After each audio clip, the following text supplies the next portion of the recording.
Hi guys, good morning guys. So nabasa niyo naman siguro yung title ng vlog natin. Hindi ko ma-withdraw yung commission ko dito sa TikTok.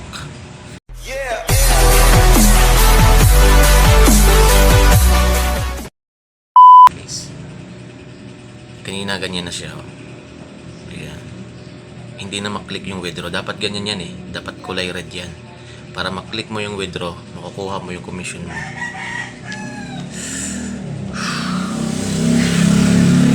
Bakit nga ba nagkakaganyan minsan yung TikTok? Yung commission natin, hindi natin minsan ma-withdraw. Bakit nagkakaganyan? Ano ba yung dahilan? Kasi minsan yung iba, violation. Normal naman yun pag may violation ka, siyempre. Penalty yan na tinatawag. Siyempre gumawa ka ng hindi dapat gawin. Diba? Siyempre may penalty yan. May sanction yan. Nakaagipat. Diba? Yung sa akin wala akong violation pero hindi ko siya ma-withdraw. Yan. Ano ba yung nangyari? Bakit nagkakaganyan? So, ganito yung explain ko lang.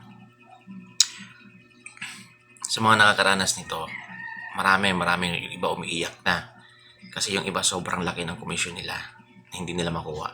Yung iba nakikita ko 109,000. Yung iba 94,000. Tapos hindi nila ma-withdraw. O diba guys? Sobrang sakit nun guys. Grabe, malaking pera yon. Hindi yun basta-basta guys. Para sa amin para sa aming normal na empleyado lang na kumikita ng minimum wage, yung 109,000 na yun guys, sobrang laki yung pag di mo yun nakuha. Yan. Tapos yung sa akin, ayan buti na lang kahapon, nag-withdraw ako ng 10K. So, iniwan ko yung 15K na yan. Kasi sabi ko, ngayon ko siya withdrawin, ililipat ko siya sa Metrobank ko. Ngayon, nung pumunta na ako dun sa TikTok commission ko, hindi ko na ma-withdraw. Yan. Siyempre guys, nag-worry talaga ako. Grabe, na bad trip ako guys. Na bad trip. Kumbaga, hindi na ako mapakali guys. Na-stress talaga ako. Na-stress. Pero dapat pala hindi ako na-stress guys. Kasi pag mga ganyan pangyayari guys, it's normal sa TikTok. Yan. Ibig sabihin, pag may mga ganyan nangyayari, wala ka namang violation ginawa. Kasi pag may violation ka, nakalagay naman sa taas. Yan, nakalagay yung violation mo, your TikTok commission is freeze. Yan. Kumbaga, hindi mo muna withdraw kasi nga may violation ka. May ginawa kang mali. Pero sa akin kasi wala. So, yung nangyari pala guys, ganito. Yung nangyari pala, siyempre yung TikTok, ano rin po yan. Apps lang yan. Siyempre may mga maintenance silang ginagawa. Yan. May mga pag-update sa kanilang system. So, ganun. Na-press lang siya. Kumbaga, nawala lang yung withdrawal ng siguro 5 hours. Ganyan. Kasi binuksan ko siya ng umaga eh. Pagising ko, 6 a.m. Tiningnan ko kasi withdrawin ko na sana. Ililipat ko sa Metrobank ko. Ayun, hindi na siya hindi na maklik yung withdraw. Tapos bandang 10 a.m.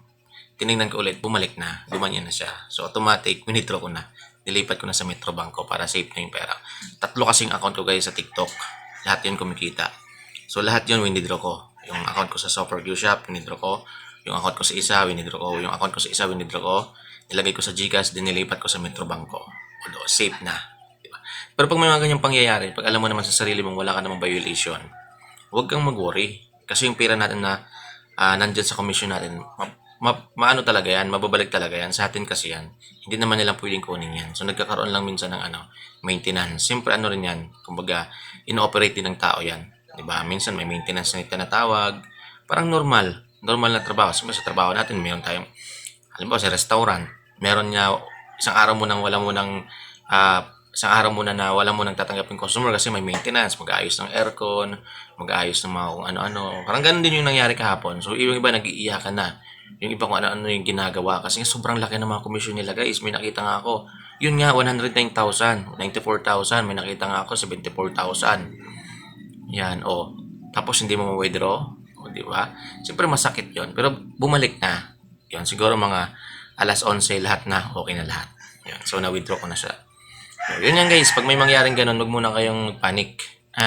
It's organic. Simple lang po yun. Ganun lang po yun. Kung alam mo naman sa sarili mong wala kang ginawang kasalanan, wala kang nilabag na rules ni TikTok, wala kang dapat i-worry. Pero siyempre sa mga first timer, mga hindi nakakaranas ng ganyan, tapos malaki pa yung commission, talaga matataranta talaga. So, ganun lang po yung nangyari. nag-under maintenance lang po si TikTok, nag-update ng system. Siguro may upgrade na naman yung TikTok. May bago na namang aspects na ilalagay si TikTok dito. So, yun lang guys. Share ko lang yan para at least yung iba na hindi nakaka-withdraw, hindi magpanic. Diba kasi mahirap eh. Mahirap ma-stress. Diba? So, yun lang guys. Maraming salamat po.